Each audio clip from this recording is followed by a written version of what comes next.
حضرت پیر اقبال قریشی صاحب حفظہ اللہ و رعاہ، ان سے ہم نے گزارش کی تھی کہ تشریف لائیں ہماری مستورات محلے کی خواتین سے خطاب کے لیے۔ تو حضرت پیر صاحب حفظہ اللہ نے اپنی ساری مصروفیات کے باوجود ہمیں وقت دیا۔ حضرت پیر صاحب تشریف لا چکے ہیں، انشاءاللہ حضرت کا خطاب شروع ہوگا۔ مستورات اہتمام اور توجہ سے حضرت کا خطاب سنیں اور پھر حضرت جو بات فرمائیں اس کو عمل میں لانے کی کوشش کریں۔ تو حضرت پیر صاحب کا بیان شروع ہو رہا ہے۔ وخاتم الانبیاء وعلى آلہ واصحابہ نجوم الہدى، اما بعد فاعوذ باللہ من الشیطان الرجیم، بسم اللہ الرحمن الرحیم۔ یا نساء النبی لستن کأحد من النساء إن اتقیتن فلا تخضعن بالقول فيطمع الذي في قلبه مرض وقلن قولا معروفا، صدق الله العظيم۔ وقال النبي صلى الله عليه وسلم كل متاع الدنيا وخير متاع الدنيا المرأة الصالحة، صدق الله العظيم۔ اللہ رب العزت نے قرآن حکیم کے اندر خواتین کو مردوں کے ساتھ خطاب فرمایا۔ قرآن حکیم کے اندر جہاں مردوں کو خطاب کیا وہیں خواتین کو بھی خطاب کیا۔ ان المسلمین والمسلمات والمؤمنین والمؤمنات، اب ساتھ ہی اللہ رب العزت جو ہے خطاب فرماتے جا رہے ہیں، صفات بیان کرتے جا رہے ہیں۔ ایمان والے مرد ہوں یا ایمان والی عورتیں ہوں، مسلمان مرد ہوں مسلمان عورتیں ہوں، قانتین قانتات، صادقین صادقات، اور یہاں تک کہ کرتے والذاکرین اللہ کثیرا والذاکرات، کہ اللہ کا بہت زیادہ ذکر کرنے والے مرد ہوں یا اللہ کا ذکر کرنے والی خواتین ہوں۔ پھر دوسری جگہ اللہ رب العزت نے ارشاد فرمایا کہ جو اعمال صالحہ کرے من ذکر او انثی وہو مؤمن، وہ مرد ہو یا عورت ہو، لیکن شرط یہ ہے کہ وہ مومن ہو، فَلَنُحْيِيَنَّهُ حَيَاةً طَيِّبَةً، تو ہم انہیں بہت بہترین زندگی عطا کر دیں گے۔ اب یہاں بھی اللہ تبارک و تعالیٰ نے مرد کا اور عورت کا ذکر فرمایا۔ پھر اسی طرح قرآن حکیم کے اندر جو بھی حکم نازل ہوتا ہے اللہ تبارک و تعالیٰ اس میں دونوں کو خطاب فرماتے ہیں اور ذکر فرماتے ہیں۔ اس کی وجہ یہ ہے کہ اللہ رب العزت نے اس کائنات کا نظام جو چلایا یہ مرد اور عورت کے آپس کے جو ہے ایک تعاون سے اور ایک دوسرے کی نصرت سے چلایا۔ دیگر انبیاء علیہ السلام کی ازواج کا ذکر جب ہوتا ہے قرآن پاک میں تو اللہ تبارک و تعالیٰ لفظ امرأ استعمال کرتا ہے، امرأۃ نوح و امرأۃ لوط۔ اللہ تعالیٰ نے امرأۃ فرعون کہہ کے آسیہ کا ذکر کیا اور حضرت نوح علیہ السلام کی بیوی کا ذکر کیا، حضرت لوط علیہ السلام کی بیوی کا ذکر کیا۔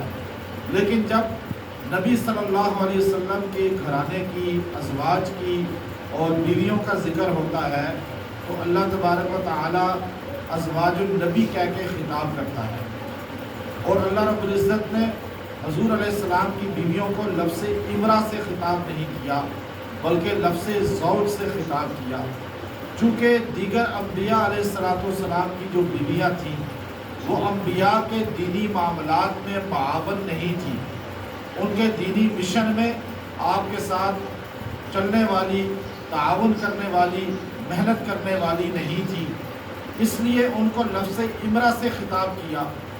اور ان میں سے اکثر جو ہے عذاب کا شکار بھی ہوئی، جیسے حضرت نوح علیہ السلام کی زوجہ حضرت لوط علیہ السلام کی بیوی، وہ بھی عذاب کا شکار ہو گئی۔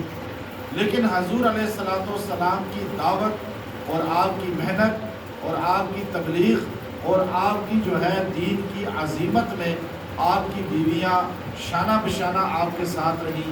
حضرت خدیجہ رضی اللہ تعالیٰ عنہ وہ خاتون ہیں جنہوں نے حضور اقدس صلی اللہ علیہ وسلم کو سب سے پہلے تسلی دی۔ حضور علیہ السلام پہ غار حرا میں جب وحی کا نزول ہوا تو آپ پر سب سے پہلے قرآن پاک کی آیت اقرا یہ نازل ہوئی اور سورہ علق کی آیات نازل ہوئی۔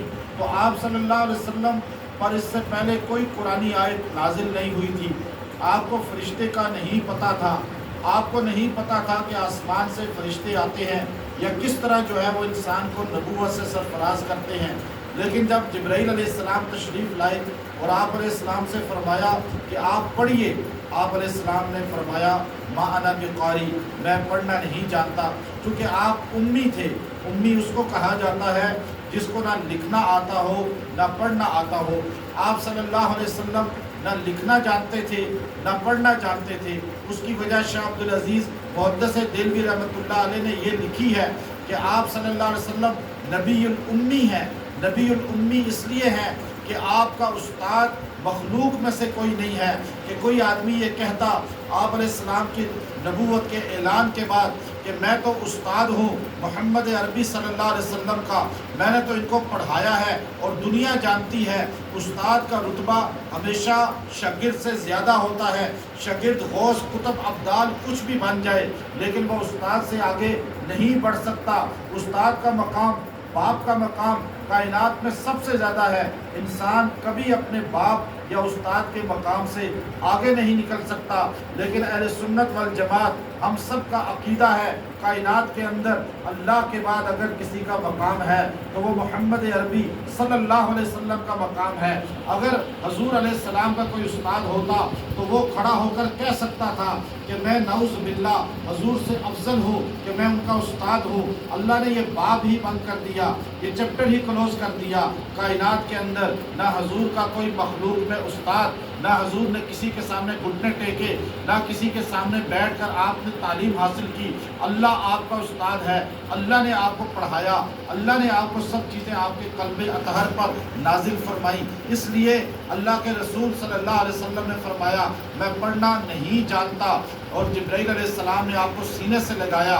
آپ سینے سے 2 بار، تیسری بار جب انہوں نے آپ کو لگایا آپ کی زبان جاری ہو گئی، آپ نے پڑھنا شروع کیا۔ لیکن غار حرا میں آپ 10 دن، 20 دن، 40 دن تک قیام کرتے تھے، وہاں پر رہبانیت اختیار کرتے تھے، پھر وہاں سے واپس آتے تھے۔ لیکن جیسے ہی آپ پر یہ آیات نازل ہوئی، جبرائیل امین نے کہا کہ آپ کو نبوت دی جاتی ہے، آپ کو سرفراز کیا جاتا ہے نبوت سے۔ آپ اسی حالت میں غار حرا سے پیدل مکہ مکرمہ پہنچتے ہیں۔ جبل نور کہاں پر اور کہاں مکہ مکرمہ آپ کا گھر، اتنا دور آپ پیدل آئے، اور پھر آپ جب گھر میں داخل ہوئے تو آپ کی حالت یہ تھی کہ آپ کو ٹھنڈ لگ رہی تھی، آپ کانپ رہے تھے، سخت آپ کو سردی محسوس ہو رہی تھی۔ آپ صلی اللہ علیہ وسلم گھر میں داخل ہو کر زملونی زملونی، آپ نے فرمایا کہ مجھے چادر دے دو، لحاف دے دو۔ سیدہ خدیجہ رضی اللہ تعالی عنہا ایک دم آپ کے اوپر جو ہے رضائی دے دیتی ہیں اور آپ لیٹ جاتے ہیں۔ آپ کی جب صحت تھوڑی بہتر ہوتی ہے، آپ اپنا واقعہ سب سے پہلے کائنات میں اس دنیا کے اندر محمد الرسول اللہ صلی اللہ علیہ وسلم جو ہمارے پیغمبر ہیں، جن کی وجہ سے ہم سب جو ہے انشاءاللہ جنت میں داخل ہوں گے، جن کو اللہ نے جنت کے دروازے کی چابی عطا فرمائی، اور ان کو سب سے پہلے آپ نے مشورہ کیا اس امت کے اندر اگر کسی سے، تو وہ سیدہ خدیجہ آپ کی زوجہ ہیں، آپ کی بیوی ہیں۔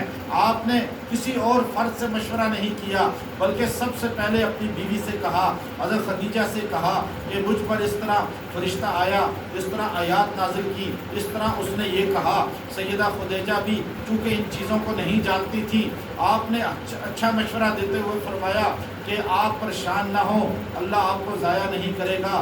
آپ کی خصوصیات ہیں، آپ غریبوں کو کھانا کھلاتے ہیں، آپ صلہ رحمی کرتے ہیں، صبر و تحمل کا مظاہرہ کرتے ہیں، آپ فراخ دل ہیں، فراخ خرچ ہیں، فقر و فاقہ والوں کا تعاون کرنے والے ہیں۔ اور انہوں نے جو صفات آپ کی گنوائی، اس کے بعد کہنے لگی میں آپ کو مشورہ دیتی ہوں، میرے پھپھا زاد بھائی ہیں، ان کے پاس میں آپ کو لے جاتی ہوں.